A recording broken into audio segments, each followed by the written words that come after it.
कि जो गवर्नमेंट होते हैं ना, गवर्नमेंट जो होती है उसके पास अथॉरिटी होती है, सत्ता होती है ना। और सत्ता होती है, उस सत्ता को अगर आपने वैसे छोड़ रखा है तो कोई भी सत्ता होगा वो एक आवश्यक बुराई, एक बुराई के तौर में बदलने लगेगी। लेकिन अगर आप सत्ता को अंकुश में रखते हैं, यानी पब्लिक अपने कंट्रोल में रखती है, इसका मतलब ये है कि सरकार जो है हमेशा जनता के हित में काम करेगी।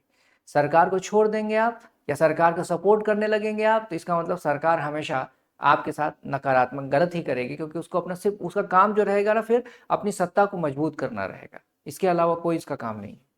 ठीक है, तो सरकार जनता के प्रति जिम्मेदार होकर काम करती है, ऐसा कम होता है। जनता को क्या करना पड़ता है, सरकार को मजबूर करना पड़ता है कि आप जो है हमारे बेहतर के लिए काम कीजिए। ठीक है ना।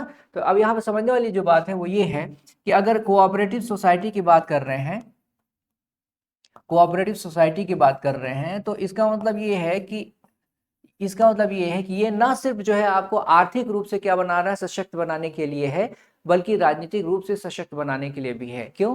क्योंकि जब आप इसमें जो है, मान लीजिए आप लोग 50 लोग 100 लोग मिल गए हैं अगर, है ना, और इससे भी जो काम कर रहे हैं उसकी वजह से भी और बाकी बाकी जो लोग हैं वो भी इनडायरेक्टली जुड़ते जा रहे हैं, है ना। इसका मतलब क्या हुआ, ये आप क्या बना रहे हैं, सोशल कैपिटल बना रहे हैं। क्या बना रहे हैं? अरे भाई, सोशल कैपिटल। अरे,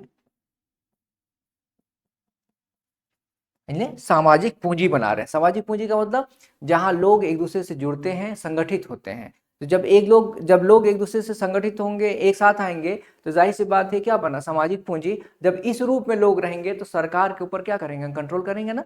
ये ज्यादा ताकतवर होंगे ना, इनको फील होगा कि हम बहुत ताकत वाले हैं क्योंकि हमारे पास संगठन में इतने सारे लोग हम लोग हैं ना। तो इसका मतलब सरकार की किसी भी नीति की, सरकार के किसी भी एक्शन या कोई एक्शन ना होने पर ये लोग क्या करेंगे, आंदोलन करने के लिए भी खड़े हो जाएंगे, सरकार के खिलाफ प्रदर्शन भी करेंगे। इसका मतलब यहाँ पे सिर्फ कोऑपरेटिव सोसाइटी से आपको सिर्फ और सिर्फ जो है आर्थिक जो है फायदा नहीं मिल रहा है, बल्कि आपको सामाजिक, राजनीतिक हर तरीके का फायदा मिल रहा है ना। साथ ही साथ आप क्या कर रहे हैं, अगर ऐसा कर पा रहे हैं सरकार के खिलाफ, ऐसा कर पा रहे हैं, इसका मतलब आप क्या कर रहे हैं, आप डेमोक्रेसी को क्या कर रहे हैं, सुरक्षित कर रहे हैं ना।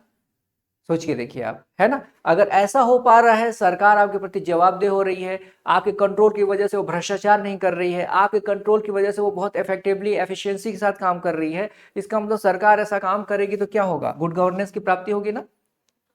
मेरी बात समझ आ रही कि नहीं आ रही है? तो सब चीजें एक दूसरे से क्या हो रही हैं, जुड़ रही हैं। तो इसका मतलब सहकारी समिति में जो मैंने क्वेश्चन दिया है, वो क्वेश्चन आप आंसर लिख पाएंगे?